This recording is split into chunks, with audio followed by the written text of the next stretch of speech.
मैं उस डरावनी रात को कभी नहीं भूल सकता, जिस रात मैंने अपना सबसे अच्छा दोस्त सूरज पाटिल को खो दिया था।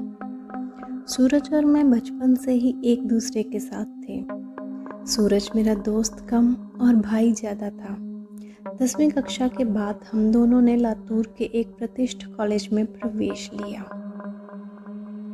हमारे लिए लातूर शहर अनजान था, पर कुछ ही दिनों में हम उस शहर का चप्पा चप्पा जान गए थे, क्योंकि सूरज और मैं पूरे दिन गांव में बाइक से घूमा करते थे।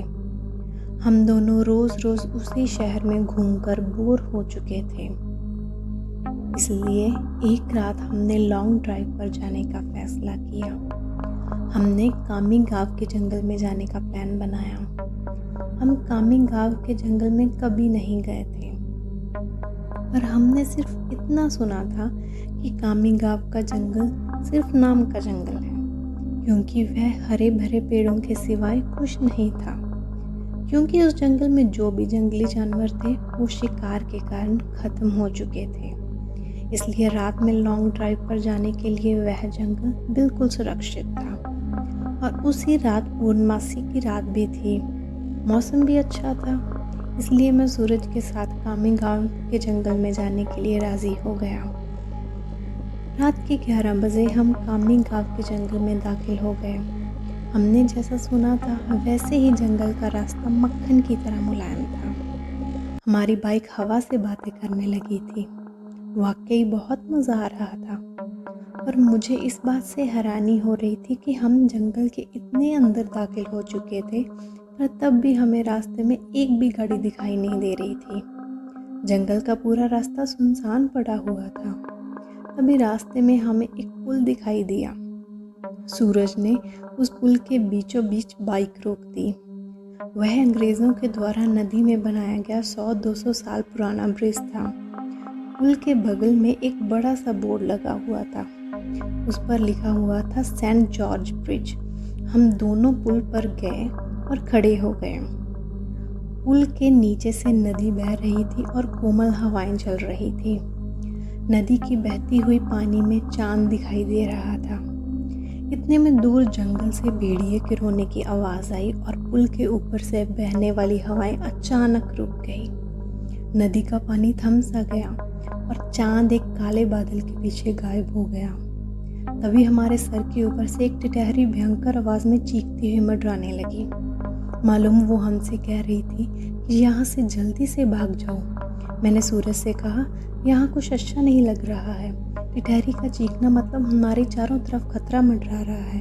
हमें जल्दी यहाँ से निकल जाना चाहिए। सूरज ने कहा, अरे भाई, कुछ अशुभ नहीं होता, बस ये अंधविश्वास है।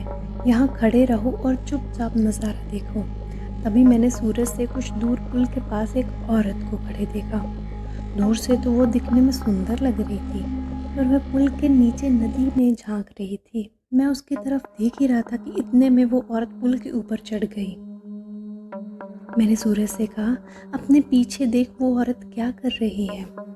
सूरज ने पीछे मुड़कर देखा। वो औरत अभी भी पुल की रेलिंग के ऊपर चढ़कर नदी में देख रही थी। सूरज ने कहा, भाई, वो खुदकुशी करने की कोशिश कर रही है।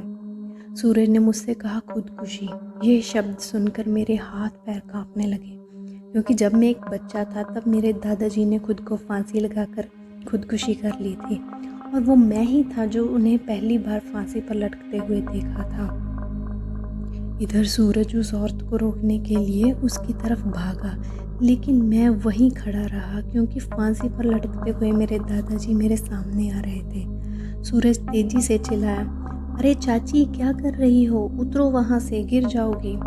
सूरज की आवाज़ सुनकर मैं होश में आया। सूरज उस औरत के बहुत ही करीब जा पहुँचा था, और तभी वो औरत नदी में कूद गई। तब तक मैं दौड़ते हुए सूरज के पास जा पहुँचा, और वो औरत हमारे सामने नदी में डूब रही थी और चीख रही थी, बचाओ बचाओ। पर हम उसे सिर्फ डूबते हुए देख रहे थे, क्योंकि हम दोनों बहुत ज़्यादा डर गए थे और वो औरत मदद के लिए बुला रही थी। पर तभी सूरज ने अपनी टी-शर्ट उतारा और पुल की रेलिंग पर चढ़ गया। मैंने उसका हाथ पकड़कर उसे रोकने की बहुत कोशिश की, लेकिन वह नहीं माना। उसने मेरे हाथ से अपना हाथ छुड़ाकर उस लड़की को बचाने के लिए नदी में कूद गया। सूरज नदी में कूदते ही उसे अपने आसपास देखा तो उसे वह औरत कहीं भी दिखाई नहीं दे रही थी। उसने सोचा कि वह डूब चुकी होगी। फिर उसने गहरी सांसें ली और पानी के अंदर डुबकी लगाई। कुछ देर बाद वह पानी के ऊपर आया, लेकिन वह लड़की कहीं नहीं दिखाई दे रही थी।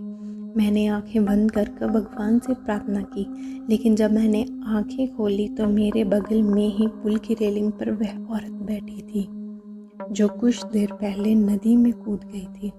वह किसी जंगली जानवर की तरह पुल की रेलिंग पर बैठी हुई थी और नदी में सूरज की तरफ देख रही थी।